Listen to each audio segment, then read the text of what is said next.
I love indie games. And honestly, I think that the indie game movement is one of the coolest things to happen to the industry in a very long time.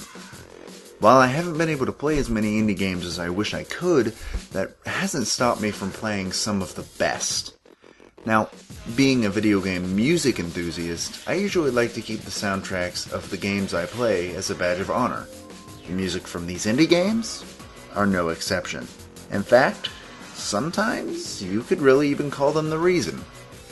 Ladies and gentlemen, I am TheDobaga, and allow me to present to you my top 10 songs from indie games.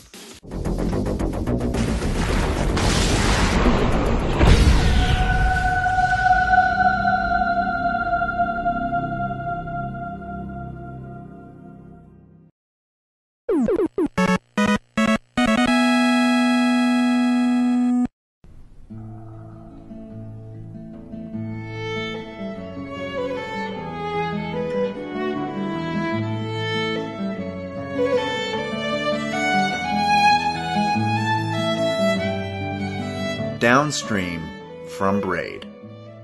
Now, this song can't really go any higher on the list than number 10 because while it is absolutely gorgeous, it was not written for Braid itself. In fact, none of the music was written for Braid in the game. It was all music that Jonathan Blow found elsewhere and thought would fit the mood of the game itself. Yet, it's so breathtakingly pretty that I couldn't not include it. I was in love from the first moment that I heard it. And can you really blame me?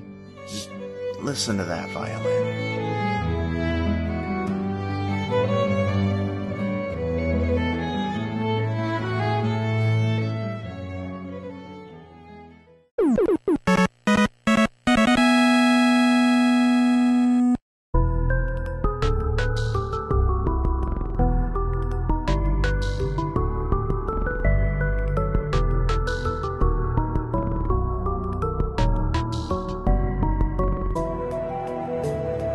Sacrificial from The Binding of Isaac.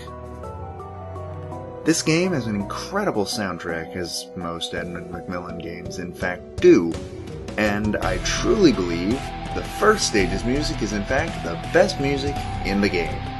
No doubt about it, just incredible stuff.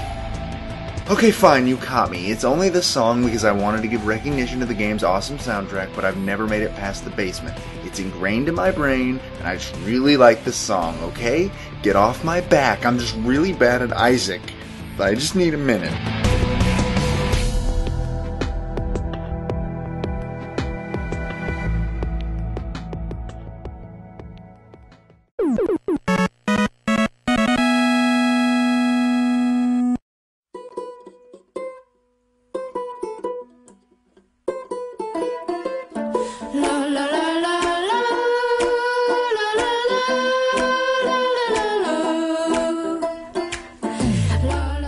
Lava from Botanicula. I've only just recently played Botanicula, but I must say it might be one of my favorite point-and-click adventures I've ever experienced. Something about the world and the little plant people you control was just overtly joyful and funny and happy and... well, I mean, just listen to this song. I think it really does a good job at summing up how fun the world of Botanicula is. You know, outside of those life-sucking parasite things. Those are kind of cute too, I guess. If you look at them in a certain way. Maybe.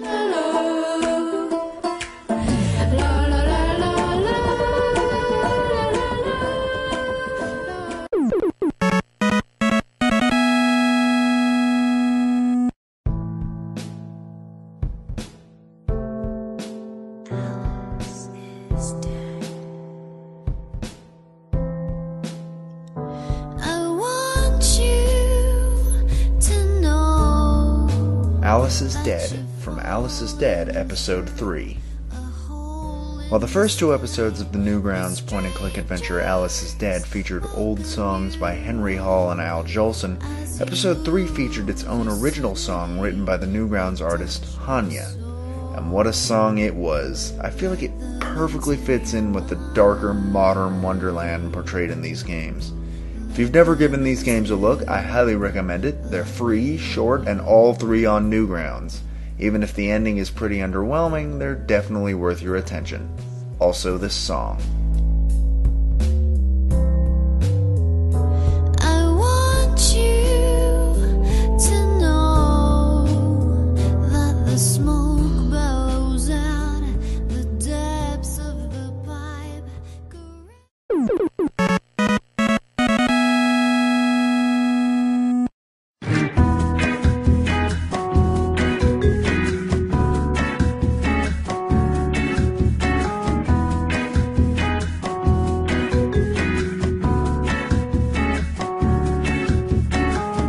Lounge Lizard from A Reckless Disregard for Gravity. Yes, the main game is fun as all hell, and the music for the main game is also great. I'll be the first to admit that. But there's something about the menu music in this game, something about how weirdly calm it is compared to the insane fun that is the rest of and it just works. Not to mention Nebben's little news reports after levels just fits with the music and makes the entire menu experience of this game absolutely unforgettable and hilarious. In the end, Lounge Lizard is the most memorable song from this game, for me at least.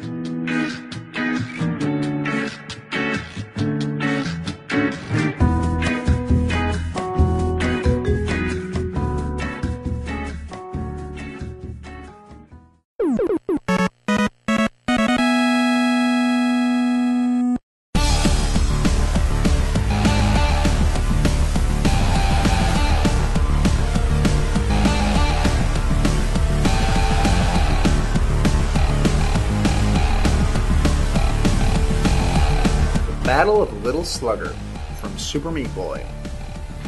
Now again, this is a game whose entire soundtrack is just incredible, and I expect nothing less from Danny Baranowski. But it's usually widely agreed that this song is by far the best of the whole thing. It's the music for the first boss, and it's just fantastic.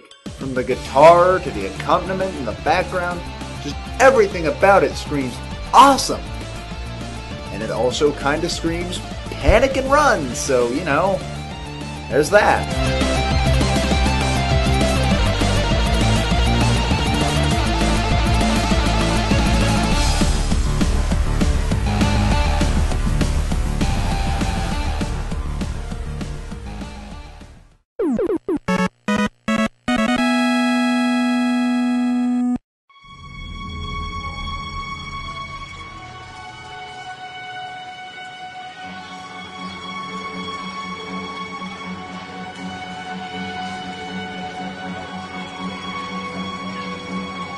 Cog in the Machine from World of Goo. There's a lot to pick from in this game in regards to music. World of Goo was my first indie game ever, so obviously the game and its music both mean a lot to me, but Cog in the Machine was always my favorite. Why? Because I think it signifies a significant turning point in the game. Anybody who's played this game knows that once you hit Chapter 3, the game just pulls a complete mood change. Gone are the happy, colorful settings you saw before, now replaced with dark and dead landscapes made of metal and fire. This song is just the one that captures that feeling perfectly.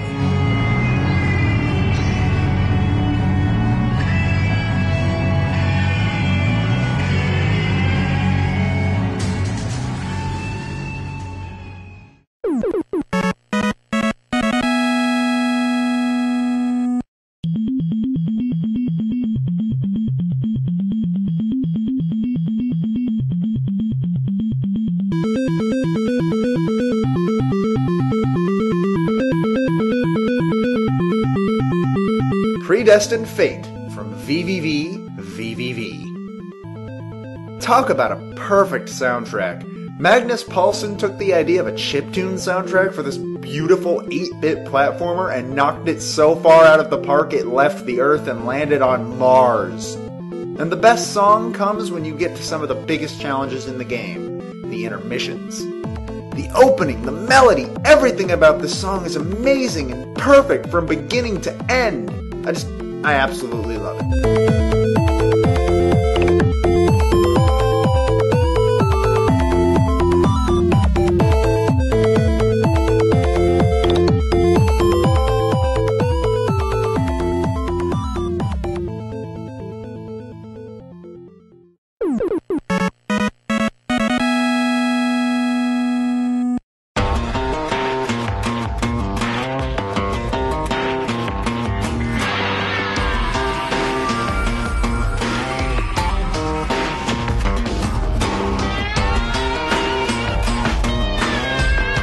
Spike and a Rail from Bastion.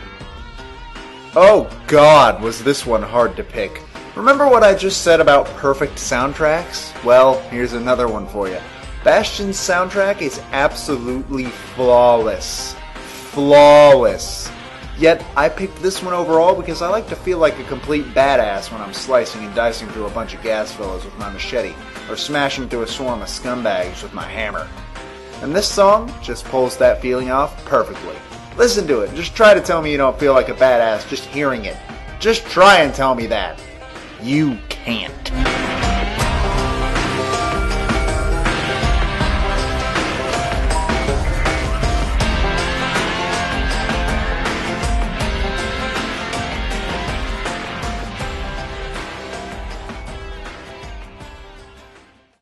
Alright, before we get on to number 1, quick recap.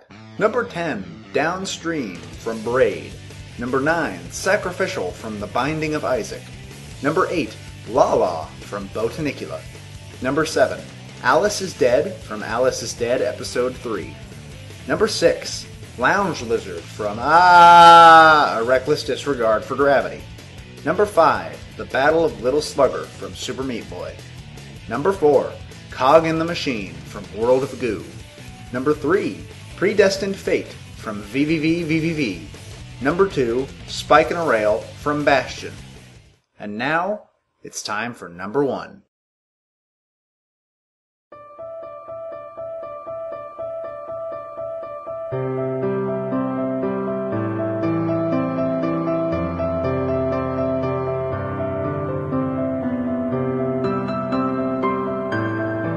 For River from To the Moon. Yet another game I've only just recently played, but it affected me so profoundly that I may never forget it. This song is now my favorite song from any indie game I have ever played. It's one of the first songs you hear in the entire game, and it goes on to mean so much as the story goes on. This song and this game are a beautiful example at how well this medium can truly tell an amazing story in every sense of the word. And To the Moon is an experience that will never leave me as long as I live. I guarantee it.